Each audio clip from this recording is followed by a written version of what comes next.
inicio.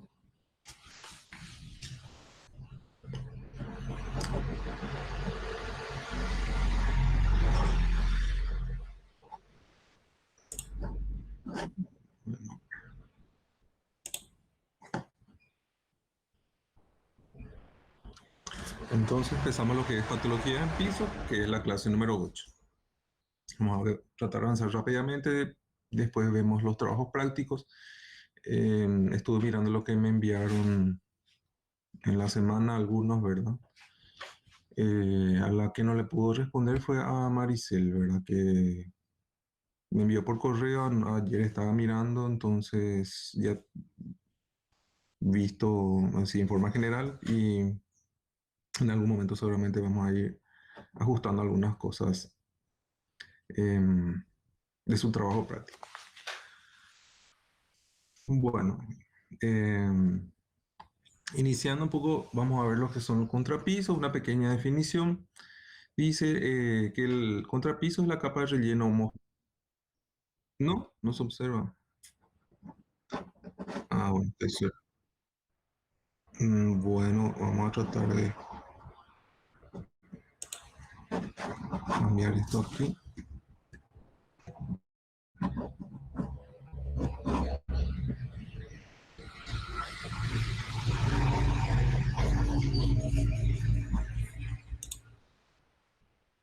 Me avisan ahí. Compartir. Vamos a dejar de compartir.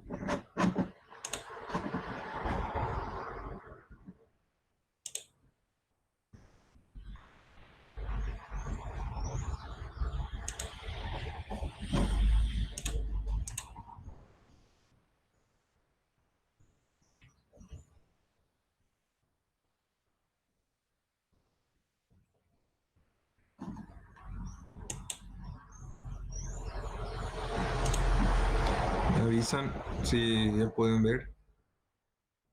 Por favor, así. Dale, dale, genial, gracias. Bueno, entonces estábamos en lo que en la definición de contrapiso, entonces que es una capa de relleno homogeneizada, o sea, homogénea, que homogeniza, vamos a decir, la superficie de trabajo. Permite transmitir las cargas, que eso vamos a decir es lo fundamental, ¿verdad? Permitir las cargas del tránsito, en parte superior, ¿verdad? Desde el piso hacia el terreno, evitando que algunos movimientos en el suelo por asentamiento o expansión generen grietas al revestimiento utilizado, al piso en este caso, ¿verdad? Sobre este se coloca el revestimiento final, o sea que sirve para realmente distribuir esas cargas antes que lleguen al terreno y también para salvar algunas imperfecciones.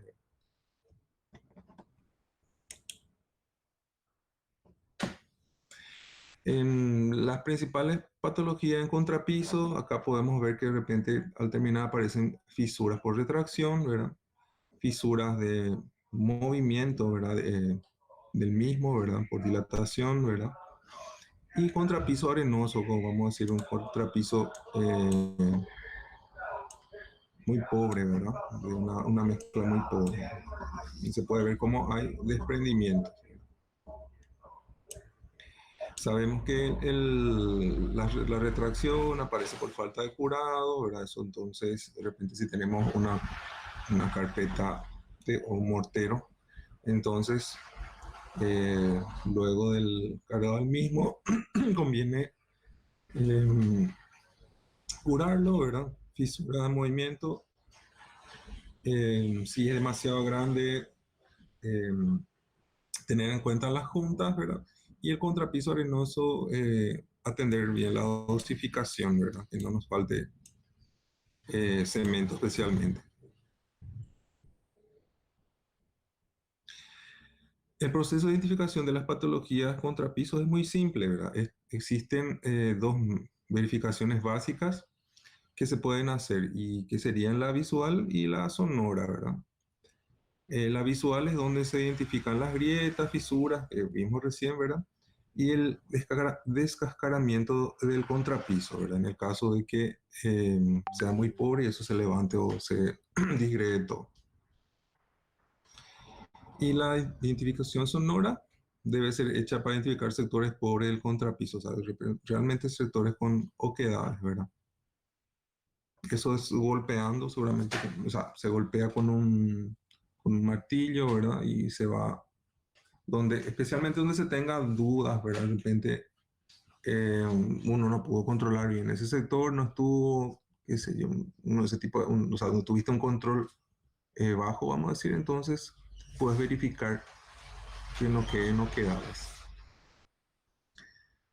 Y si se encuentran esas oquedades, obviamente se rompe todo eso de nuevo, se apisona bien y se vuelve a hacer en el sector, atendiendo de que esa reconstrucción se realice en primero una demarcación de la zona. Eso es bastante importante siempre, hacer una demarcación de la zona. Eh, Tiene que ser una figura regular, generalmente un rectángulo, y en esa zona se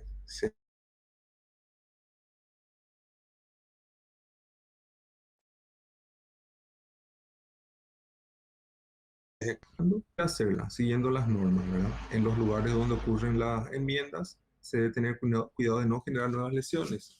¿A qué se refiere eso? De repente, cuando vamos rompiendo la parte con daños, ¿verdad? No generar, como por medio de un golpe o no lesionar, golpear en un sector donde no vamos a reparar y después eso se fisura levemente, le hacemos caso omiso, reparamos todo nomás el sector que estamos atacando, ¿verdad? Y quedó fisurado a los costados, vamos a decir, en la zona perimetral. Entonces, a atender ese tipo de cosas. Muy bien, pasando entonces a lo que es en piso cerámico. Vamos a leer un poco lo que dice acá. Dice, los revestimientos de cerámica son una mezcla de arcilla y otras materias primas inorgánicas, cocinadas a altas temperaturas. El desempeño técnico del material explica las ventajas de su uso. Tiene buena protección contra infiltraciones externas, el material es bastante impermeable, mayor confort térmico en el interior de las edificaciones, por el acabado, por la terminación que tiene, ¿verdad? Buena resistencia a la intemperie, en el caso que lo utilicemos afuera, ¿verdad? A las acciones del ambiente, de los ambientes externos, ya sea calor, humedad, radiación.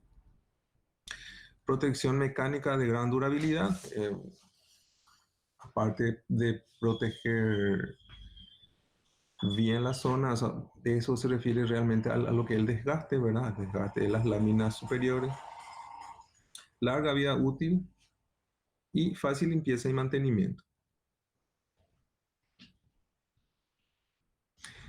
Los pisos de porcelanato son diferentes a los de cerámica. Su principal característica es la absorción muy baja. La colocación se realiza con una argamasa especial y para su corte es necesario utilizar discos diamantados, ¿verdad? Hay que tener cuidado también en los pisos de porcelanato. eh, Como generalmente vienen de grandes superficies, en la colocación se tiene que hacer el doble pegado, o sea, no solamente colocar la argamasa en el estrato, sino también colocar en por el piso, ¿verdad? Porque generalmente tiende otra vez a despegarse.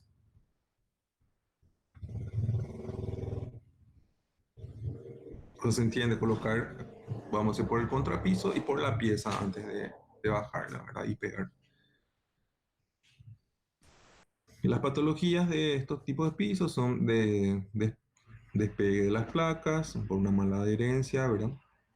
Fallas del sellador de la junta de movimiento, o sea, se le generó una junta y el material de la junta, el relleno de la junta se colocó en forma inadecuada, eso permite el ingreso del agua de la limpieza por esa junta y ahí viene ya eh, la seguidilla de problemas, mancha, humedad, levantamiento, desprendimiento. Y debido a eso también, debido a esas infiltraciones, aparecen hongos y algas en las juntas. Una vez que ahí la humedad es retenida, con el tiempo van apareciendo eh, el- en este caso hongos o algas, ¿verdad? Que van manchando las juntas.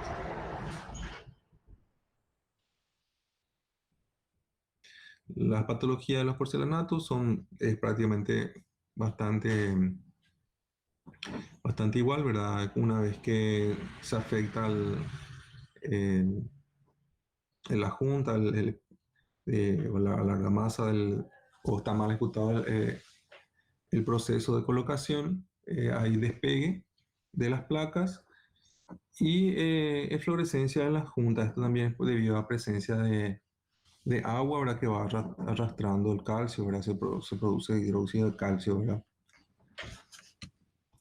Y tiene una coloración blanquecina.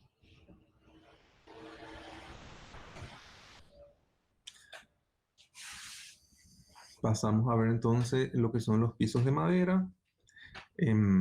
Bueno, la madera es un material higroscópico, ¿verdad? Vamos a decir, es afectado por las condiciones de humedad y temperatura, por lo cual, como dice acá, absorbe humedad, ¿verdad? La ventaja de los pisos de madera, eh, si bien últimamente no se utilizan ya tanto como antes por la disponibilidad de la madera, ¿verdad? Eh, pero tiene sus ventajas, vamos a decir que tiene buena estética, es buen aislante térmico y una larga vida útil con los mantenimientos que hagamos, ¿verdad? Los tipos de piso de madera podemos definir en tres de acuerdo a su forma. Están los pisos entablonados, que son como unas tablas largas, ¿verdad? Que van machembradas y van colocados sobre unos listones, van pegados sobre unos listones clavados, ¿verdad? Están en los pisos laminados, que son ya unos pisos, vamos a decir, que imitan a la madera, que vienen en forma de tabla, que vienen varias capas. Y los pisos de parquet, que son los pisos de piezas de madera más pequeñas que van formando figuras, ¿verdad? Entonces pasamos a ver rápidamente algunas características de estos pisos y vemos que los pisos entablonados son pisos de tablas alargadas, como mencionamos, ¿verdad? Que no presentan ningún dibujo en su composición. Se instalan sobre listones unidos a estos listones mediante adhesivos o clavados. Y las ventajas, vamos a decir, de estos pisos entablonados es que dependiendo del tipo de madera, suelen ser de calidad bastante altas, ¿verdad? Con gran durabilidad. Permiten muchos, o sea, dependiendo del tipo de madera, ¿verdad? Permiten muchos acuchillados. ¿Y qué es el acuchillado? Es el raspado con unas cuchillas de los sectores muy rayados, defectuosos de la madera, ¿verdad? Es un trabajo artesanal que se realiza a los pisos de madera, ¿verdad? Que es la cuchillada. Y las uniones son machembradas. Los inconvenientes al estar sobre listones, ¿verdad? Con el tiempo puede llegar a pandear esto y ser unas tablas muy largas, ¿verdad? Entonces eso puede llegar a pandear. También es típico el sonido o crujido de la madera sobre estos listones. Esto se puede evitar mediante la inyección de espumas por debajo, ¿verdad? Por lo que además de evitar el crujido, ayuda al aislamiento, tanto del sustrato inferior para arriba como del agua de la limpieza para el contrapiso, ¿verdad? Entonces el inconveniente es la deformación que puede tener con el tiempo. Los pisos laminados, eh, se trata de pisos que imitan la composición de las tablas de la tarima. Los materiales que lo componen suelen ser sintéticos, imitando distintas clases de madera. Están formadas por tablas, ¿verdad? Compuestas por varias capas, siendo la superficial la capa que imita la madera noble en este caso. Dependiendo de su característica a la abrasión, se definen se dividen en varios tipos, ¿verdad? El AC1, AC2, AC3, AC4, AC5, siendo el AC5 el más resistente, el de mayor calidad probablemente. Y la principal ventaja de este tipo de suelo, o sea, tipo piso, es su fácil mantenimiento y su bajo costo en comparación con la tarima o el parquet, ¿verdad? Que si son de madera.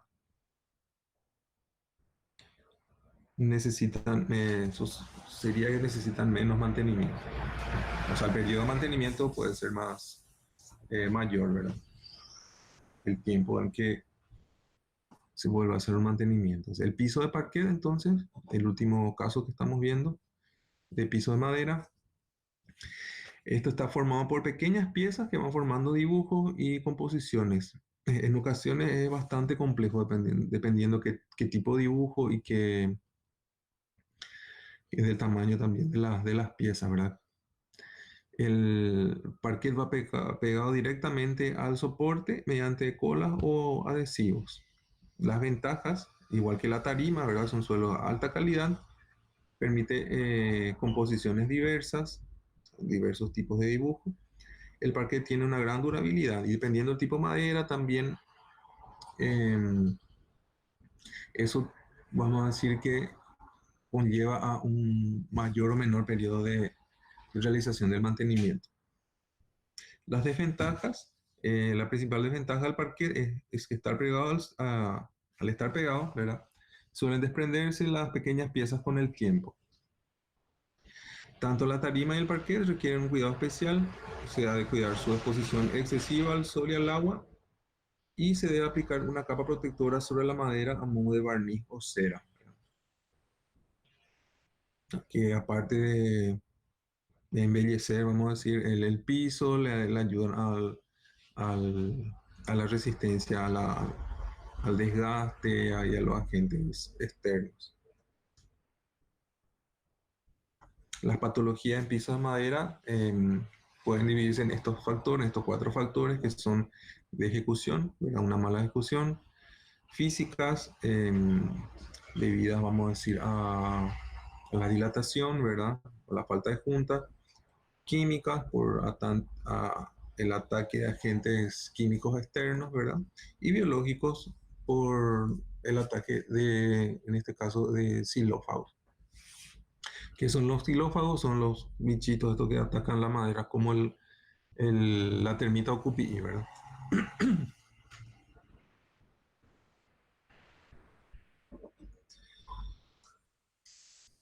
Dentro de la patología de los pisos de madera podemos ver que ocurre el levantamiento de piso y leemos un poco, dice puede ocurrir por la humedad atrapada debajo del piso, la causa, o sea, lo que causa que se abome o se levante, ¿verdad?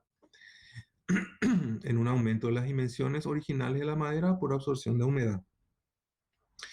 Excesiva humedad del ambiente, más del 70% de humedad relativa o filtraciones también puede ser, ¿verdad? Vamos a decir que hay una pérdida de agua porque va por debajo del piso de madera y va metiendo por debajo, vamos a decir, del mismo.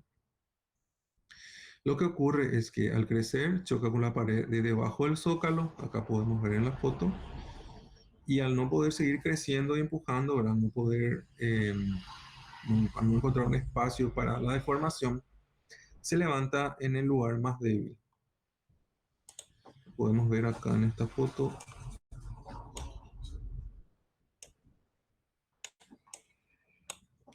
Podemos ver que acá esto sería el zócalo, esto sería la pared, y al dejar probablemente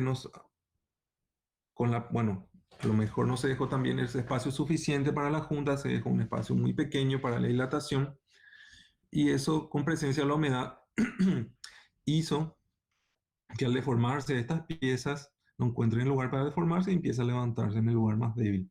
Acá puede notarse también que el zócalo de madera ya se levanta respecto a uno que está contiguo.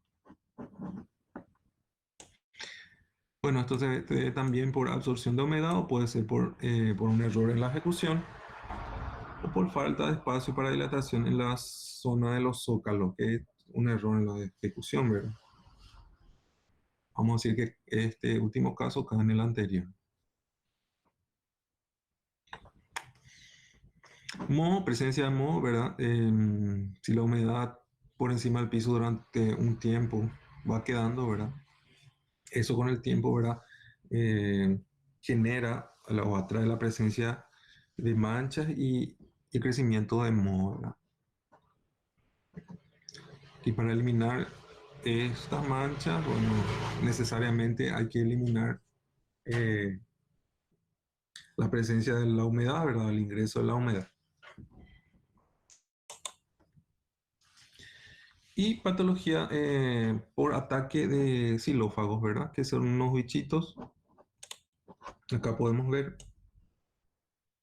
Esto vamos a ver un poco más después en techo de madera. También están atacados por por el mismo tipo de insectos.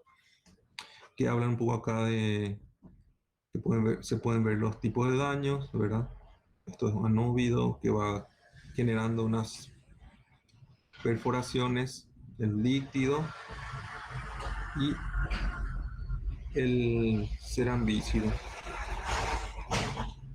Estos bichitos lo que hacen es colocar sus huevos, vamos a decir, en la madera y estos huevos generan unas larvas que con el tiempo van generando al salir, al convertirse, al mutar, ¿verdad? Van, van generando estas perforaciones. Yo no sé si alguna vez alguno en obra pudo ver la madera del encofrado que está apilado así o amontonado en un sector. Con el tiempo eso presenta este tipo de, de patología.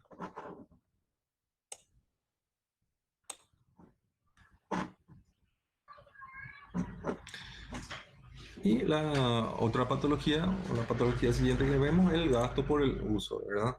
Eh, Esto se da en forma superficial por la circulación ya sea de personas, de equipos, algún tipo de vehículo. Entonces,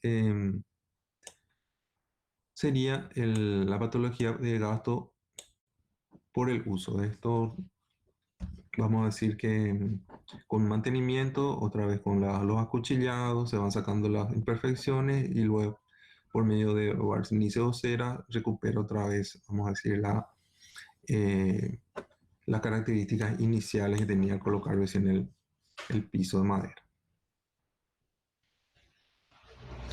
Las soluciones, dice, vamos a ir viendo, ya comentamos algunas, ¿verdad? Existen varios métodos para el tratamiento de la madera. A continuación, hablamos de algunos.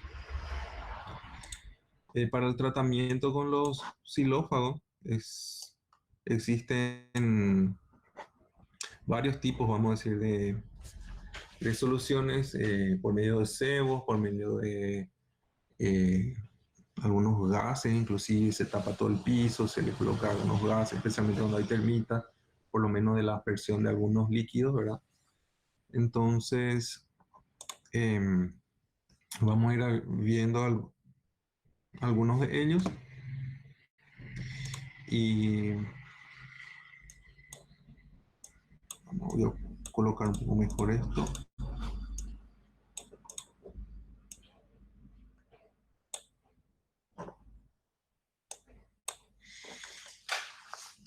Dice, bueno, vamos a ver acá tres tipos, dice, por impregnación química superficial, líquidos y gel, que se le coloca en la superficie de los pisos de madera, ¿verdad? Inyección química en exteriores, muros, suelos y vigas, ¿verdad? Alrededor, inyecciones químicas por donde circulan estos insectos, ¿verdad? Y tratamientos biológicos que son nocevos. Nocevos son, vamos a decir,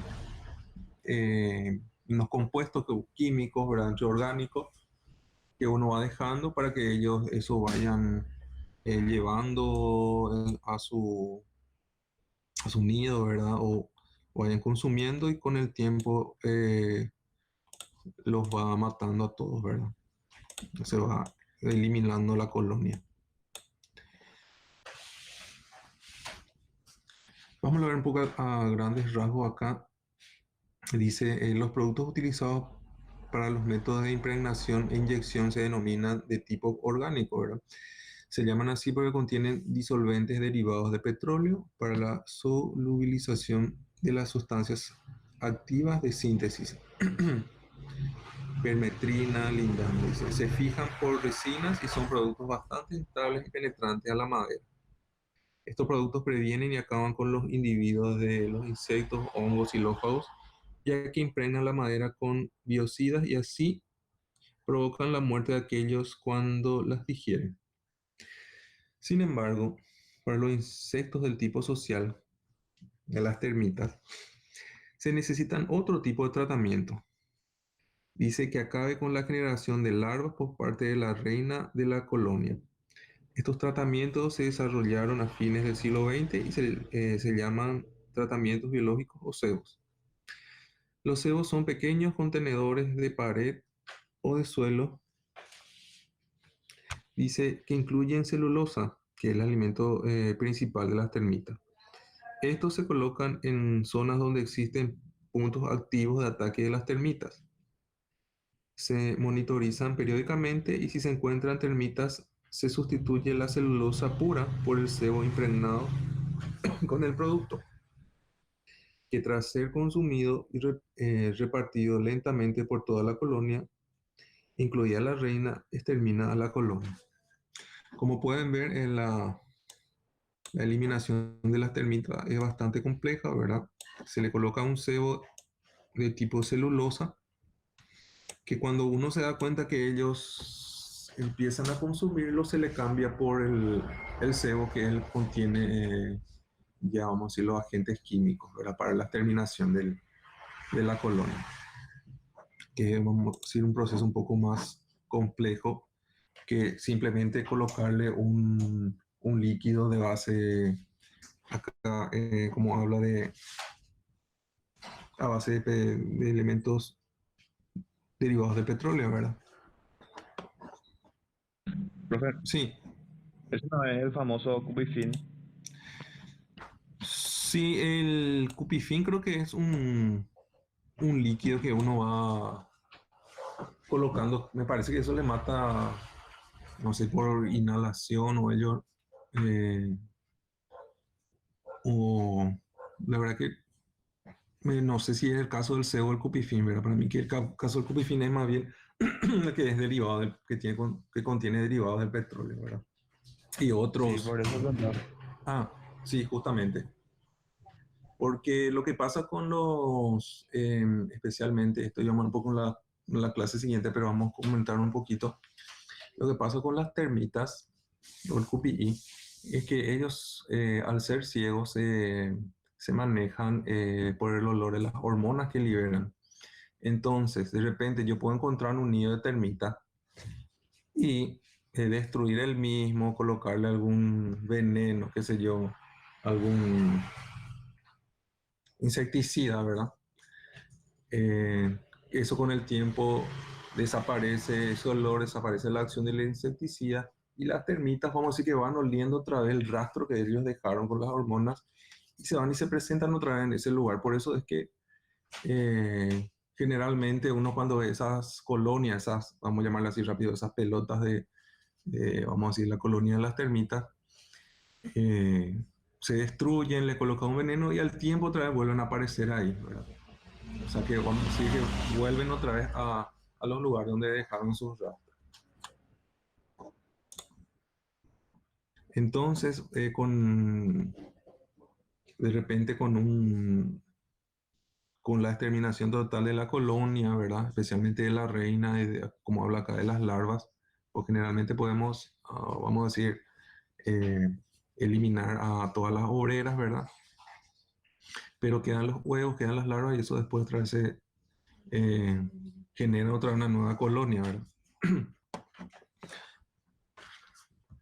Profe, Sí, o sea, primero se pone un cebo de celulosa que no le mata o entendí mal. así mismo, es primero se coloca un sebo de celulosa que no les mata, que vamos a decir que hace que ellos confíen que eh, lleven eso como alimento, ¿verdad? Y una vez que vos te das cuenta que ellos están consumiendo, es que le colocas, ya vamos a decirlo, sería la misma celulosa, pero ya con agentes químicos. No es que o sea, lo que hace es que ellos no al tocar o inhalar eso, por decir así, ¿verdad? Ahí en el instante no es que le mata, sino que van llevando a la colonia, depositan, van juntando, utilizan como alimento y ahí él se asegura que él vaya matando a todos lo que, a todos a toda la colonia, ¿verdad? A todas las termitas. Profe, ¿y cuánto más o menos puede tardar este proceso? Y generalmente, o sea, la verdad que nunca me puse, vamos a decir, me tocó caso una obra de exterminación de termitas, ¿verdad? Pero para el caso de el famoso, esta hormiga roja, creo que le dicen Samu o algo así. eh, Esta cortadora de hojas, no sé si identifican. Eso, por ejemplo, es un proceso similar que tenés que colocarle un cebo y que está hecho de un compuesto de cáscara de naranja y algo que ellos puedan consumir y que ya viene con un agente químico y eso a la semana los liquida. Yo creo que hace bastante similar también con las termitas, ¿verdad? Gracias, profe. Dale de nada. Bueno, siguiendo un poco con la solución, vamos a decir, tenemos en los pisos de madera ya unos procesos mecanizados que serían el raspado pulido, ¿verdad? Que se van por medio de ¿verdad? Unas cuchillas acá con medio de unos esmeriles, ¿verdad? Esto va sacando ya unas capas pequeñas, o sea, una capa superficial, donde que son las capas que tienen las imperfecciones, las raspaduras, rayaduras, ¿verdad? Y luego del barnizado, eso va quedando otra vez con una terminación, vamos a decir, agradable a la vista, ¿verdad? Impermeable, mejorando así el confort. Acá se puede ver cómo esto se va barnizando por encima. Esto sería el piso, ¿verdad? De madera. Aparentemente parece una tarima, ¿verdad? Porque posee elementos alargados. Y en este caso,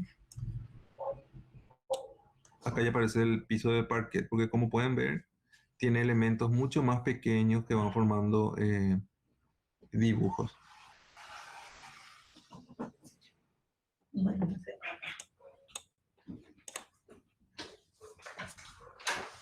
Bueno, entonces vamos a pasar ahora a ver lo que son los pisos industriales, eh, que ya serían una tecnología en pisos de hormigón, pueden ser armados o postensados.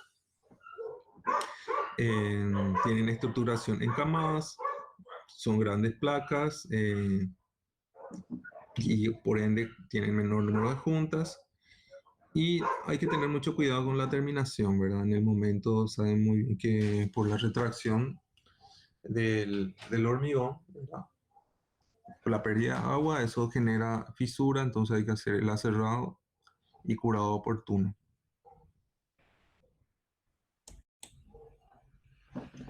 Vamos a ver acá un poco un ejemplo de las capas que debe llegar a tener. Tenemos habla de un suelo recompactado de una subbase, o sea, ese sublecho sería. Después tenemos una subbase.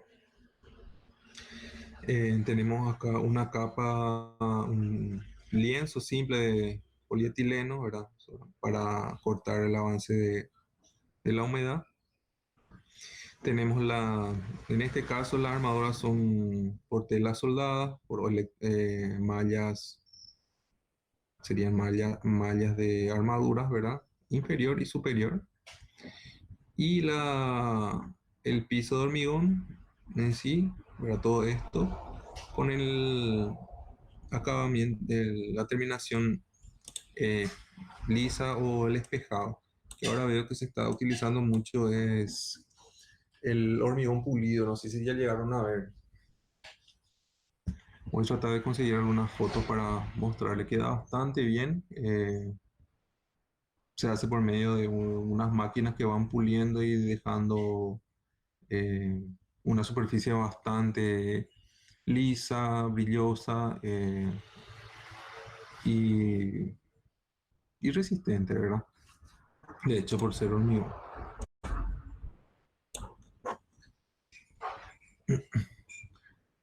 Bueno, los pisos industriales deben llevar juntas. Vemos que los tipos de juntas que deben aparecer son las juntas de construcción, ¿verdad? Entonces se hace una planificación que si vamos a hacer em, vamos a hacer por cuadros, entonces se va organizando la forma en que va a ir cargando y dejando las juntas durante la construcción de las mismas. Entonces cargamos primero en forma diagonal, colocamos la armadura, rellenamos primero este cuadro, luego posterior a eso cargamos ya los cuadros que están al lado.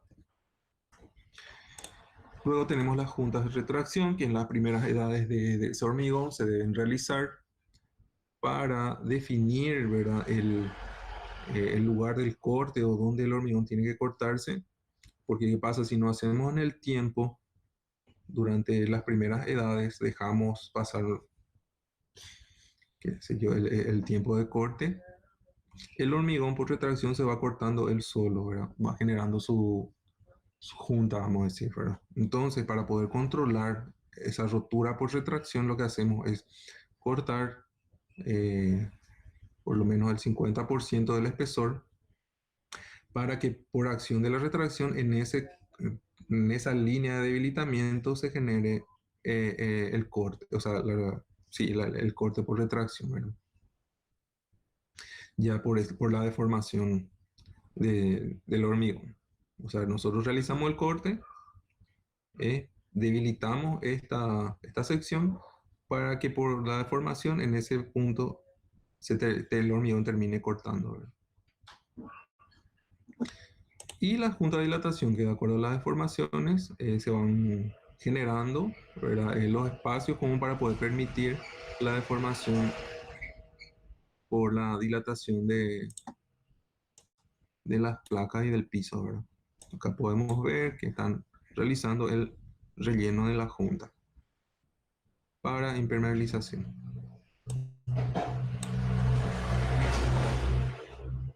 Dije, Las patologías, sí, te esta- escucho. estas juntas de dilatación se pueden hacer de la misma forma que las juntas de retracción. O sea, después de terminado yo puedo hacer el corte y rellenar. O se debe hacer antes. Eh, Generalmente ya van diseñadas, ¿verdad? Se podría hacer general como una junta de retracción, ¿verdad?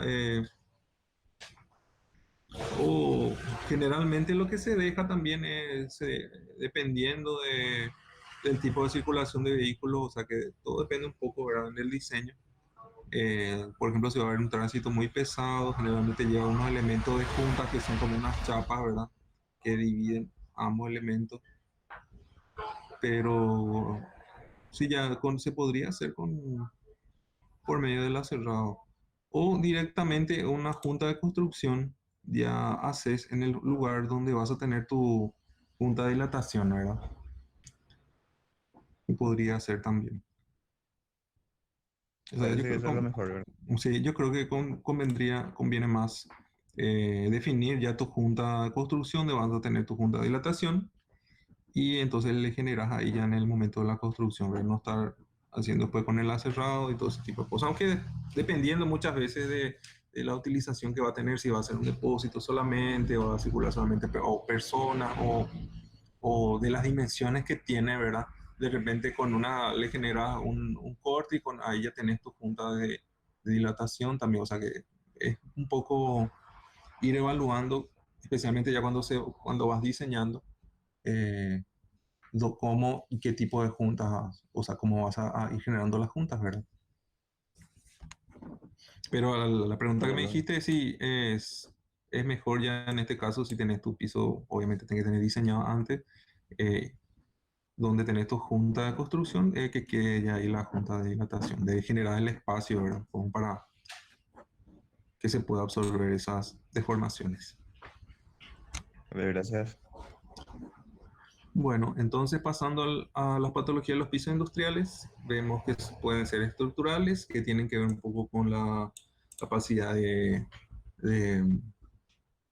capacidad estructural, ¿verdad?, de soportar cargas, y las funcionales, que tienen que ver con la utilización del mismo, que son, eh, vamos a decir, para el uso para el confort de su utilización. Bueno, y las estructurales dice afectan la capacidad para alimento para soportar las cargas de tráfico. Y las funcionales afectan a la seguridad y las condiciones de uso del piso, ¿verdad?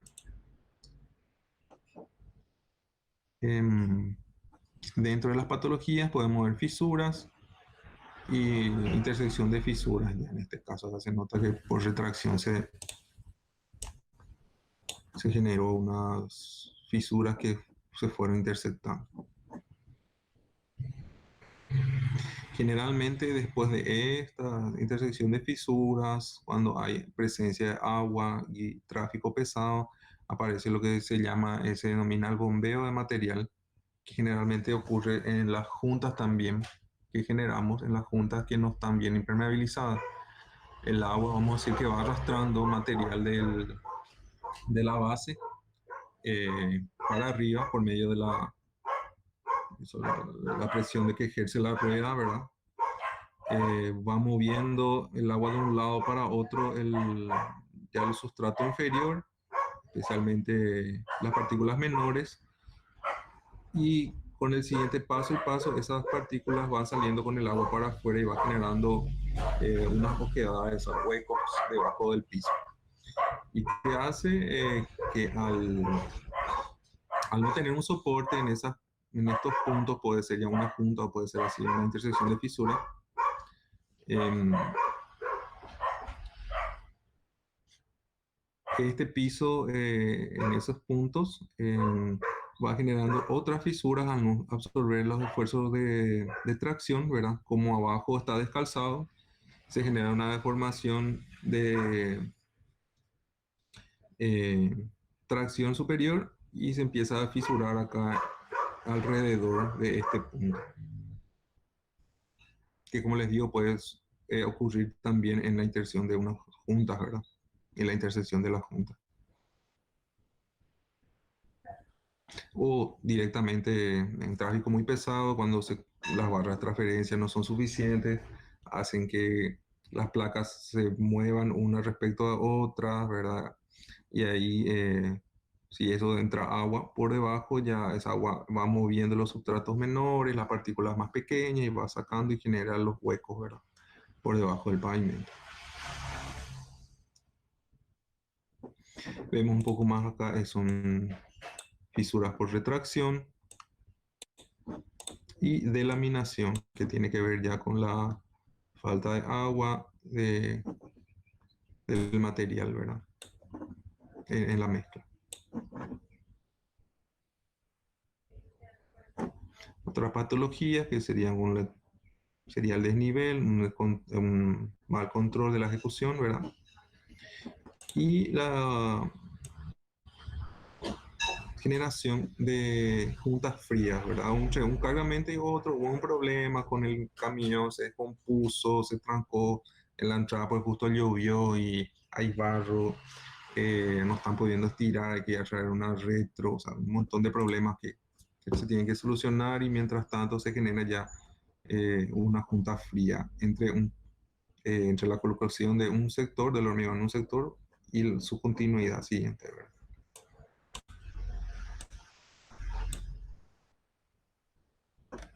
Ok, preguntas hasta acá.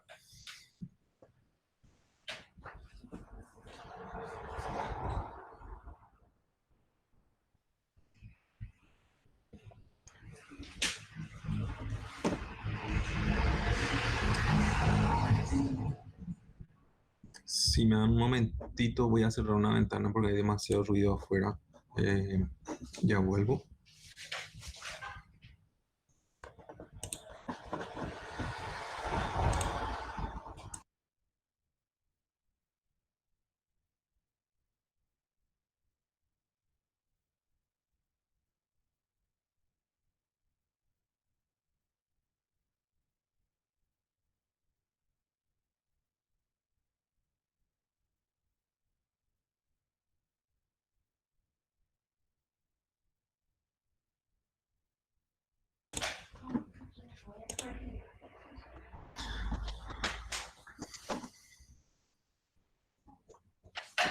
Ok, ya de vuelta.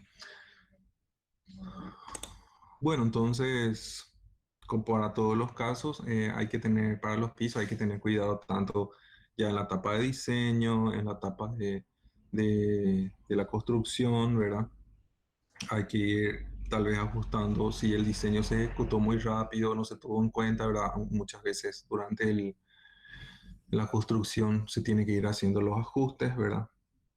Hay casos y casos de que el piso se va levantando, se coloca grandes cantidades, 4 o 5 niveles de una estructura de piso, empieza a tener problemas, tal vez porque no se generaron las juntas o por el material de pegado no fue el adecuado, se hicieron las consultas a los fabricantes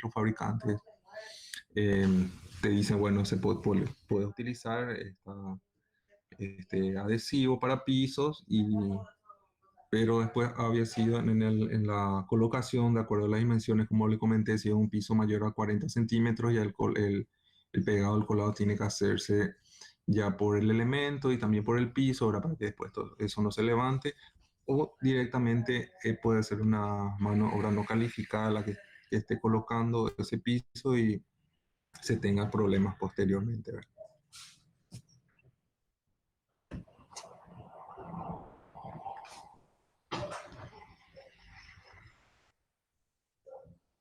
Lo mismo pasa en el hormigón, ¿verdad? Lo vimos acá en clase, hablamos un poco de pisos industriales, pueden ser hormigón masa, pueden ser armados, pueden ser postensados. Y en el caso de postensado hay que tener mucho cuidado, porque al no tener juntas también, queda bastante bien toda la superficie, ¿verdad? Casi no tienen juntas, ¿verdad? Por las dimensiones que pueden ser utilizadas, pero durante el procedimiento de la construcción, durante la colocación de los cabos, hay que tener mucho cuidado que queden en el lugar que generalmente va en el centro, generalmente, a no ser que, dependiendo del tipo de uso o algunas otras consideraciones, el cabo eh, varíe, vamos a decir, en vertical varíe su posición. Eso al momento de cargar no se mueva, no se levante, no baje, vamos a decir, el cabo más hacia el fondo, porque al momento del tesado, imagínense si, si bajó demasiado el cabo, eso va a tender a levantar el piso y va a empezar a generar un montón de fisuras, se va a empezar a romper, ¿verdad? Y sanear eso, ahí ya va a tener que dependiendo de qué tanto daño se le está causando al piso de eso, hay que rehacer inclusive ese sector, imagínense romper todo otra vez un piso, sacar los cabos, rehacer de nuevo, ¿verdad? Entonces, si alguna vez les toca em, dirigir, ¿verdad?, la construcción o estar en la construcción de un piso postensado, también vale para estructuras, ¿verdad? Hay que tener muchísimo cuidado en que el cabo quede en la posición correcta, ¿verdad? Porque posterior a eso ya te genera un nivel de fisuración bastante importante, unas aberturas enormes que de repente se pueden inyectar, se pueden trabajar por ellas, pero ya incluye unos sobrecostos ya en la ejecución, ¿verdad?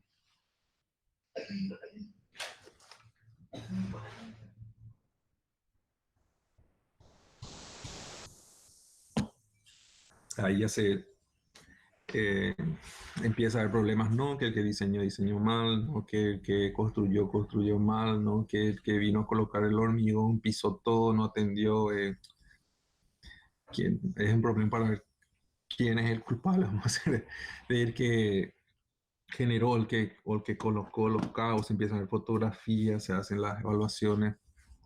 eh, Generalmente se le culpa ¿no? Que el hormigón no tiene la resistencia. Hay muchos factores después que entrar en dudas, ¿verdad?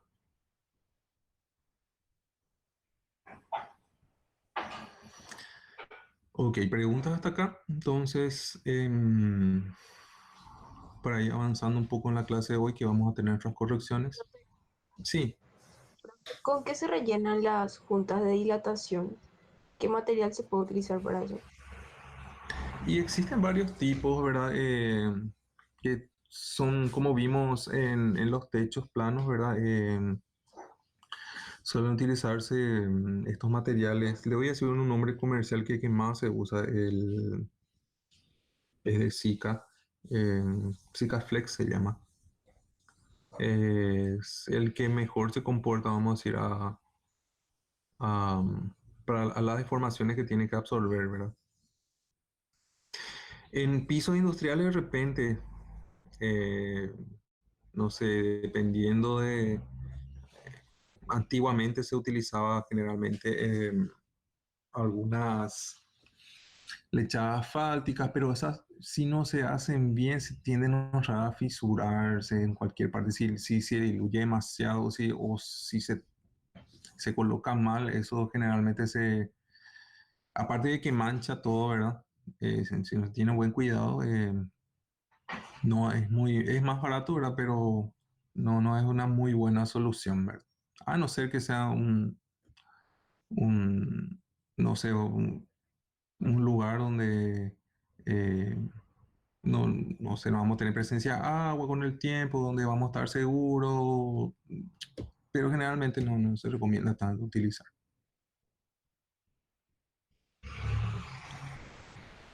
Gracias, profe.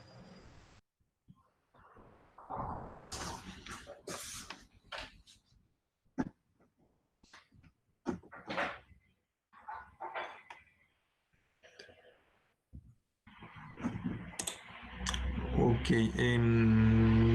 bueno, si no hay más preguntas, podemos tomarnos un receso de 15 minutos. Tal vez alguno prepare ya su trabajo práctico. Después a la vuelta vamos revisando y aclarando algunas dudas que puedan tener. Y si para la entrega de mañana. O sea, que pueden entregar hasta mañana, ¿verdad? Entonces ahora son las 9:30, 9:32. Podemos volvemos menos 10. ¿Ok? Thank you. Bueno,